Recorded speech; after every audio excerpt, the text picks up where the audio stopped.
राज नाम तो सुना होगा, ये डायलॉग आपने शाहरुख खान की फिल्म में सुना होगा। शाहरुख की फिल्म में राज मतलब रोमांटिक किरदार होता था, लेकिन दिल्ली से 13,000 किलोमीटर दूर कैरेबियाई आइलैंड एंटीगुआ में 13,000 करोड़ का एक भगोड़ा घोटालेबाज राज बनकर नई गर्लफ्रेंड बना रहा था। इस भगोड़े घोटालेबाज का नाम है मेहुल चौकसी। जी न्यूज पर बारबरा जाब्रिका, जिसे मेहुल चौकसी की गर्लफ्रेंड कहा जा रहा है, वो खुद मेहुल चौकसी के कई राज खोलने जा रही हैं। बारबरा से बात की जी मीडिया के सहयोगी इंटरनेशनल चैनल वियॉन के डिप्लोमेटिक एंड डिफेंस कॉरेस्पॉन्डेंट सिद्धांत सिब्बल ने।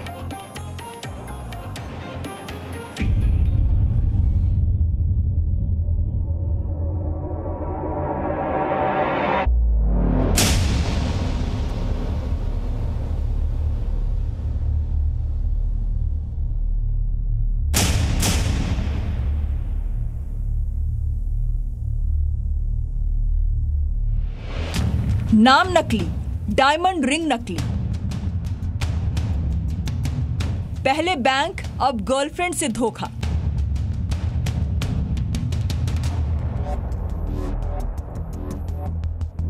ऐसा कोई सगा नहीं जिसे मेहुल चौकसी ने ठगा नहीं। एक तरफ मेहुल चौकसी है और दूसरी तरफ ये लड़की जिसका नाम है बारबरा जाबरिका। बीते कई हफ्तों से बारबरा भारतीय मीडिया में सुर्खियों में है और उसकी वजह यह है कि बारबरा को भगोड़े मेहुल चौकसी की गर्लफ्रेंड बताया जा रहा है। बारबरा पर मेहुल की ओर से आरोप लगाया जा रहा है कि उसके तथाकथित अपहरण और गिरफ्तारी के पीछे भी बारबरा का हाथ हो सकता है। जी मीडिया के सहयोगी चैनल वियॉन से बारबरा ने बात की और मेहुल चौकसी के धोखा चरित्र के कई अहम राज खोले। इनमें से एक राज इस नकली डायमंड रिंग का है। बारबरा के मुताबिक ये डायमंड रिंग उसे मेहुल चौकसी ने गिफ्ट में दी थी। मेहुल चौकसी ने गर्लफ्रेंड को नकली हीरा दिया। आज मैंने बारबरा से बात की, वही बारबरा जिसे कहा जा रहा है कि वो मेहुल चौकसी की गर्लफ्रेंड हैं। मैंने पूछा कि उनके क्या रिश्ते थे मेहुल चौकसी के साथ और पूछा कि क्या वो जानती थी कि मेहुल चौकसी भगोड़ा है। आइए जानते हैं उन्होंने क्या कहा। There's a few things he lied about. First of all, from day one, he introduced himself, and every time he texted from different phone numbers, he introduced himself as Raj. And wherever we went for dinner or lunch, even his chef, everyone called him Raj to start with. Secondly, I told you I got those diamonds, the diamond ring and bracelet. And I took that yesterday to a jewelry shop, and it turned out that they said it's a great replica, or how to say. They said it's a greatly done, made, but they said it's not diamond actually. It just looks like a diamond. So, and again, he told me, you know, it's a diamond, and he had the diamond background. So he did lie about a few things to start with. हमारा उनसे सवाल था कि क्या वो मेहुल चौकसी के बारे सब कुछ जानती थी। इस सवाल के जवाब में उन्होंने कहा कि उनको एक डायमंड रिंग मिली है, उसका जिक्र करा और कहा कि ये डायमंड रिंग मेहुल चौकसी ने उनको दी थी। पर उनने ये भी कहा कि ये जो डायमंड रिंग है उसमें जो डायमंड्स थे वो फेक थे और नकली थे। मेहुल चौकसी ने सिर्फ नाम बदलकर ही नहीं ठगा, बल्कि गर्लफ्रेंड को नकली डायमंड रिंग देकर कहा कि ये असली डायमंड रिंग है।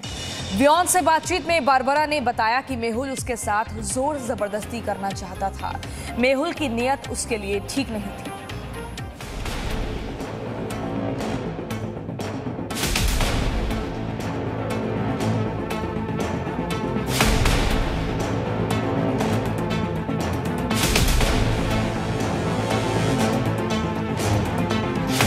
पर हमने इन सवालों से शुरुआत नहीं करी थी। जो हमने सवाल उनसे सबसे पहले पूछा वो सवाल था कि बारबरा कौन हैं, और ये भी हमने पूछा कि उनकी जो मुलाकात है, उनकी सबसे पहली मुलाकात मेहुल चौकसी से कब और कैसे हुई। Myself, I am a property consultant. I'm representing some clients, high net worth individual clients from Europe and Middle East. So I've been visiting Antigua a couple of times in the last 2 years. And when I first met with well, I always knew him until last week as Raj. So when I first met with Raj, and you know, most of the staff and the people in the restaurant, everyone knows him and calls him as Raj. So when I first met with Raj, or Mehul Choksi, was last year in August, which was my second time on the island, you know, just in a normal professional way. And he said if we need anything on the island or need some, he said he knows people selling like lands, property, yachts, or anything we need, he is the right person. So we were okay. We said okay, and then he saved my number. And on the same evening when we were in Coco Bay, he already texted in the same evening. Babra ने काफ़ी देर हमसे बातचीत करी, करीब 30 minute Babra ने हमसे बातचीत करी, और इस बातचीत के दौरान उन्होंने बहुत सारी जो चीज़ें हैं वो बताई कि कैसे एक तरफ से मेहुल चौकसी वो हरकतें करने लग गया जिससे उन्हें काफ़ी नाराज़गी हुई. After this, so I don't think I saw him anymore in August, to be honest. And then I came back to Europe. So in the last 6-8 months, he texted me every month asking when I'm coming back to the island. And we had that normal, like casual relationship, and he was texting, every month or every few weeks. And then again, a bit with the COVID situation, the situation like got released, and there was an opportunity again to travel in April. And again, I went to see and source some properties in Jolly Harbour and in other areas in English Harbour and other areas of the island. And then, so this time onwards, he started to, he started to be more flirty. He liked me, and we met more often. We met for we met for coffee, for evening walk, for dinner. He even came to my apartment a few times, or like twice maybe. And then also once when I was in his office, he gave me a gift, a diamond bracelet. And he started to express more and more that he really likes me. And then first he wanted to do a diamond business with me. So he said that we can sell diamonds online, and if I have any buyer contact, and then he said he can help in many ways, and I can make good money, and he will help me to settle very well in my country, he said. So I kept convincing him that, this is a different industry, and I think I'm not interested to move into this diamond or jewelry business. So later on, the conversation started to move towards like the property, which is more my interest. So he offered that, he said that he can invest and we can make like a boutique hotel brand in Jolly Harbour. He said also we could do like clubs, and he already has their like properties, and apparently he has their restaurant. So he's very well settled and well connected there. So we got to like closer and closer. As a friend, we talked a lot and spent a lot of time together. We spent some time in my apartment. We talked about business. We listened some music on the television. I was having some glass of wine that he brought for me. And then again, he wanted to kiss me. And I had, I had a bit of argument about this. And I told him that I explained this quite a few times to him, that, I'm a friend and a business relationship and a friend. PNB घोटाले के आरोप में मेहुल चौकसी ने भारत प्रत्यार्पण से बचने के लिए नए आरोप लगाए हैं। चौकसी ने एंटीगा के पुलिस कमिश्नर को एक चिट्ठी लिखकर आरोप लगाया कि उसे अगवा करके डोमिनिका लाया गया था और इसमें उसकी गर्लफ्रेंड बारबरा जाबेरिका का भी हाथ है।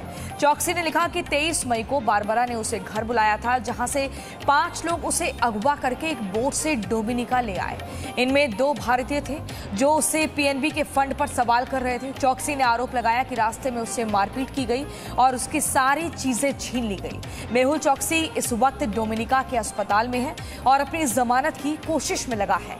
मेहुल के इस आरोप पर भी बारबरा ने सफाई दी है।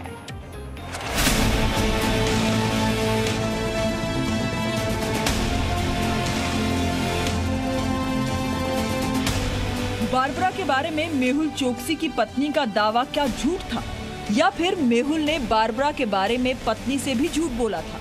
हमारा अगला सवाल बारबरा से यही होने वाला था। हमने उस इंटरव्यू का जिक्र भी करा जो प्रीति चौकसी ने जी मीडिया से की थी। उन्होंने कहा था कि जो तस्वीरें हैं जो हम सब देख रहे हैं बारबरा की, वो तस्वीरें वो नहीं है जो शख्स बारबरा है। और ये भी कहा कि कहीं ना कहीं उनकी कोई मुलाकात भी नहीं हुई है प्रीति चौकसी की बारबरा के साथ।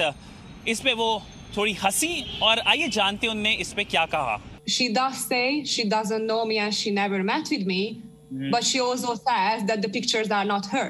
So again, I'm laughing. I never met with her. You know, Raj, or I mean Mehul, he kept me like really secret, and he really liked me, and of course like the wife never knew I'm in the island and he likes me, and I never saw the wife in my life.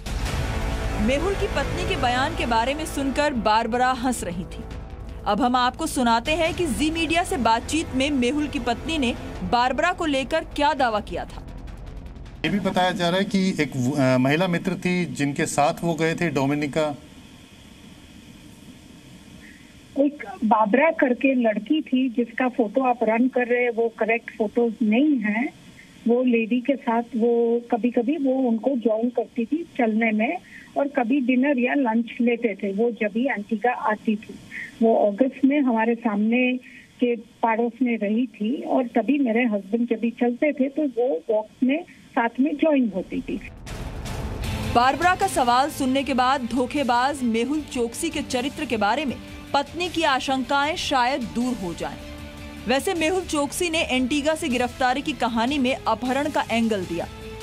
Mehul के मुताबिक उसका अपहरण हुआ है और आरोप लगाया कि इसके पीछे बारबरा का हाथ भी हो सकता है। सवाल हमने उस पे भी पूछे कि मेहुल चौकसी कह रहा है कि बारबरा का एक रोल था उसके अपहरण में। मैं आपको बता दूं कि मेहुल चौकसी ने एक कंप्लेंट दर्ज की है एंटीगा पुलिस के एक स्टेशन में और कहा है कि बारबरा का एक इम्पॉर्टेंट रोल था उसके पूरे अबडक्शन को लेकर। इसको बारबरा ने खारिज कर दिया। We always so we met like on morning times, and we actually went for a breakfast that morning.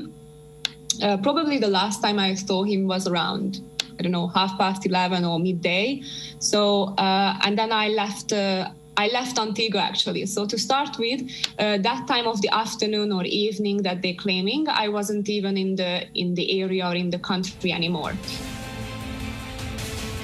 Barbara का दावा है कि मेहुल के साथ जो कुछ हुआ उस घटना से पहले वो एंटीगा छोड़ चुकी थी। बारबरा ने करीब 30 मिनट लंबी बातचीत में हमारे सारे सवाल लिए और इस सवालों से जो बड़ी बात निकली वो ये थी कि कहीं ना कहीं मेहुल चौकसी एक धोखेबाज इंसान है। ये बारबरा का कहना था और कहीं ना कहीं उसके साथ गलत संबंध बनाने की कोशिश भी कर रहा है। सोचिए, 13,500 करोड़ का घोटालेबाज अब भी धोखाधड़ी की आदतों से बाज नहीं आ रहा। जी मीडिया के सहयोगी चैनल वियॉन के लिए सिद्धांत सिब्बल के साथ ब्यूरो रिपोर्ट जी मीडिया। यहाँ हम एक ब्रेक के लिए रुक रहे हैं, फौरन लौट रहे हैं, आप देखते रहिए जी। Presenting V News app available on Google Play and App Store. Download it now.